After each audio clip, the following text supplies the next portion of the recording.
We showed up at the airport at 3 o'clock in the morning and found out that we hadn't had any booked, our tickets hadn't been booked.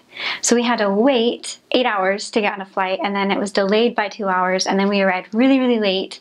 And I arrived in Munich, and we slept, like, I met my trainer, and then we like went to bed because it was already 9:30 or 10:30, and like we had to sleep. And then the next morning we took a train to Stuttgart, and then we got off the train, and I remember my trainer just being like, we have to run. And I'm like, okay, I can run. She's like, no, we have to like run. We have an appointment at 7. It's 6:30. It's like an hour away. Like, we have got to book.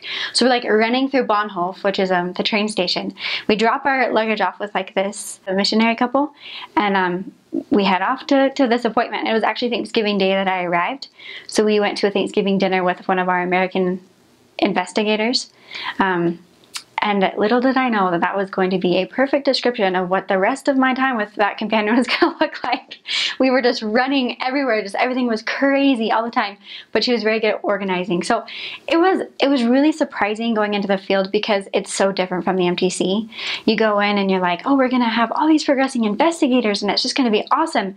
And I walk in and we have like 2 progressing investigators, and I'm like, we're the worst missionaries ever.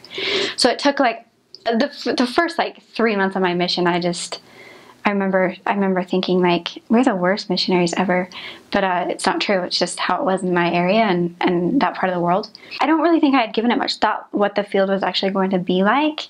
And when I got there, it was just so surprising. Growing up in Utah, you don't really know what the missionary experience actually is. You know that they knock on doors and talk to people and speak a different language. But beside that, you don't think about the details.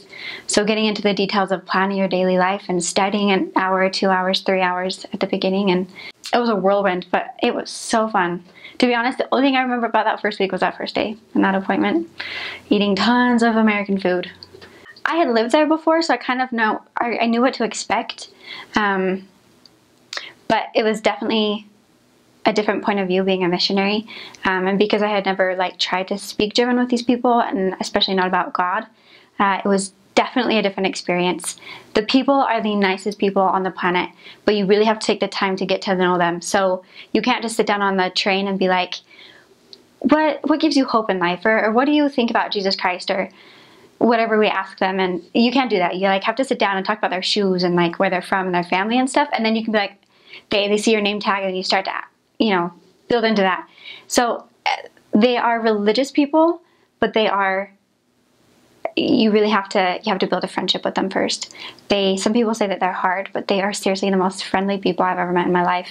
Same with the Swiss. I mean, I think all Europeans are they're private. They like to keep to themselves, but as soon as you can build the trust with them and show them that you're not there to like sell something, but you honestly want to talk about their hopes and dreams and what makes them tick, and that you truly want to help them, once you can show them that, then you've got an in. And they don't always say yes. Actually, most of the time they don't say yes about meeting with you. But it's incredible just being able to, I don't know, share just a little bit and opening their mind a little bit to the gospel, to Jesus Christ, just making them ponder about life and things.